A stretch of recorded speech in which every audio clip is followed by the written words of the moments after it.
bueno, me vine aquí a visitar a Eduardo, ay, perdón, Bernardo, Eduardo, estaba recién con el señor hablando de Eduardo.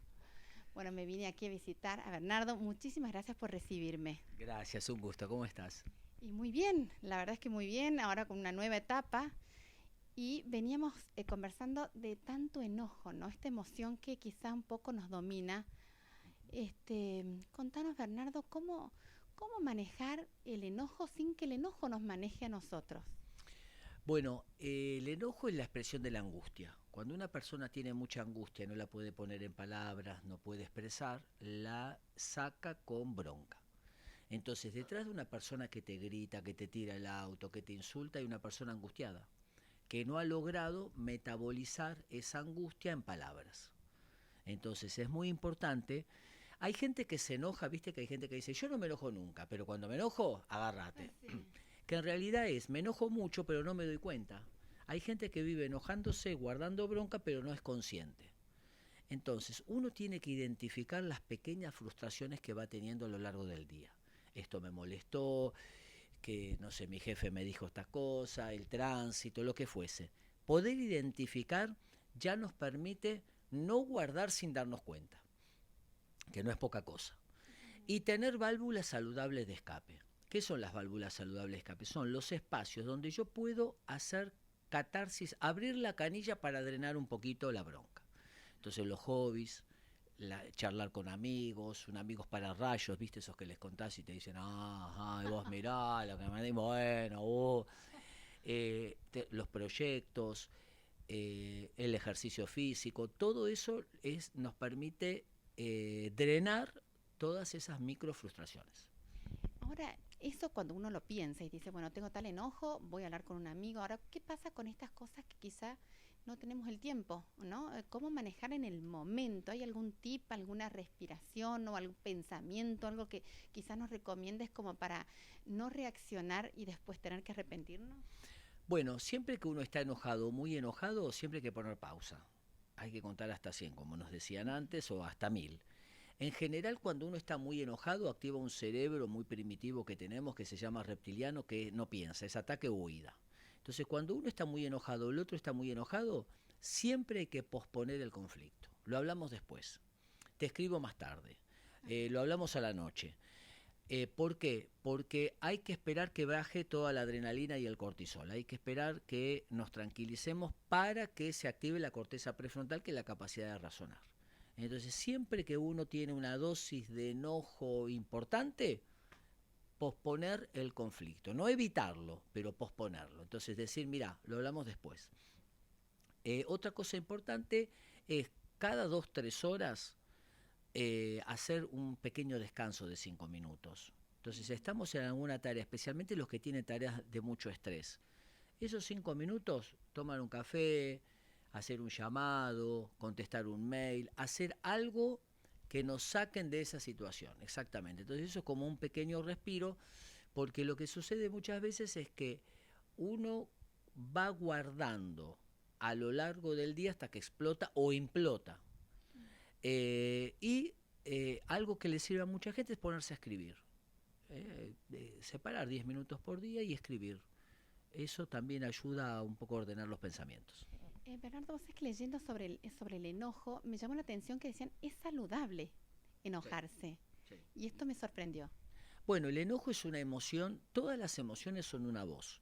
El miedo es una voz que te dice que hay un peligro y tenés que armar un plan. La tristeza es una voz que te dice hay una pérdida que tenés que soltar. Y el enojo es una voz que te dice hay una piedra en el camino, tenés que moverla. Ahora, el enojo lo tengo que darle un sentido para armar un plan para mover la piedra, no romperle la cara al que puso la piedra. Entonces, sí, es una pequeña diferencia, ¿no? Entonces, yo tengo que sentarme y decir, bueno, a ver, las emociones son como el celular y la razón es la mano que administra el celular. La razón debe darle direccionalidad a la emoción. Entonces, tengo miedo, a ver, tengo miedo que me vaya mal en el examen. Bueno, ¿qué puedo hacer? Empezar a estudiar, tal hábito, etcétera. Tengo bronca por esto que me está pasando. Bueno, ¿qué puedo hacer para mover la piedra? Para correr la frustración que me está generando esta bronca. Entonces, darle direccionalidad nos permite utilizar la fuerza del enojo, porque es una fuerza interior, para mover la piedra. Perfecto. Hablando de frustración, el enojo generalmente provoca como una frustración porque hay cosas que lo que nos provoca el enojo muchas veces no lo podemos cambiar o no depende de nosotros. Correcto. Y ahora con todo esto, bueno, todos sabemos el tema político que estamos viviendo. Hay mucha gente que está como dividida, familias, amigos, vecinos, y provoca enojo y frustraciones. Y no lo podemos manejar nosotros. Entonces pregunto, ¿cómo manejar esto y qué mensaje le darías a la sociedad desde un lugar como el tuyo, que siempre das paz? Bueno, si yo tengo un familiar que es macrista y el otro es kirchnerista, para ponerlo en términos de contexto, y no nos hablamos más, el problema no fue político, el problema es que el vínculo afectivo nunca estuvo armado. Entonces, cuando yo dejo de hablar con alguien, el problema es de afecto, no es de contenido. Es como que vos sos de Boca, yo soy de River, no nos hablamos más. Eso por un lado, para pensar, ¿no? Nosotros tendemos a ciertas ideas a afectivizarlas, especialmente las religiosas, políticas y futbolísticas. Entonces, nosotros le metemos un marco de afecto y ya dejamos de ver la idea para ver a la idea y a la persona fusionados. Entonces, vos tenés una idea política. Si yo discuto con vos en el mundo de las ideas, vamos a poder discutir, disentir y dialogar, nunca agredirnos. Ahora, si nos agredimos, es porque yo afectivicé mi idea. Cuando uno afectiviza una idea, no hay debate, lo que hay es agresión. Si uno mantiene las ideas en el campo de las ideas, puede discutirlas. Es saludable eso, porque de ahí viene la ciencia. El tema está que muchas ideas nosotros las afectivizamos. Entonces, es como, salvando la distancia, es como el que te dice, yo tengo la cintita roja para cuidarme de la envidia. Vos le decís, pero vos pensás que una cintita te puede cuidar, tenés que tener como mucha fe para eso, ¿no? O tengo la pata de conejo para la suerte. Bueno, pero al conejo no le fue muy bien, por lo que vemos, y tiene 4.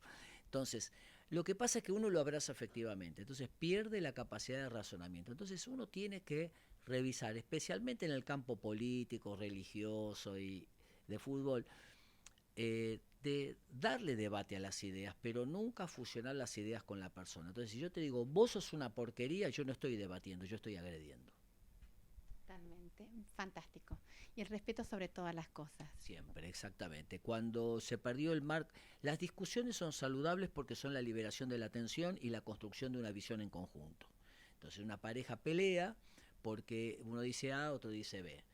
Ahora, las peleas, dice John Gottman, un terapeuta el número 1 a nivel mundial de parejas, dice, cuando hay agresión, esa pareja se va a quebrar. Entonces, nunca el marco de la pelea en el ring es si tiene que haber reglas.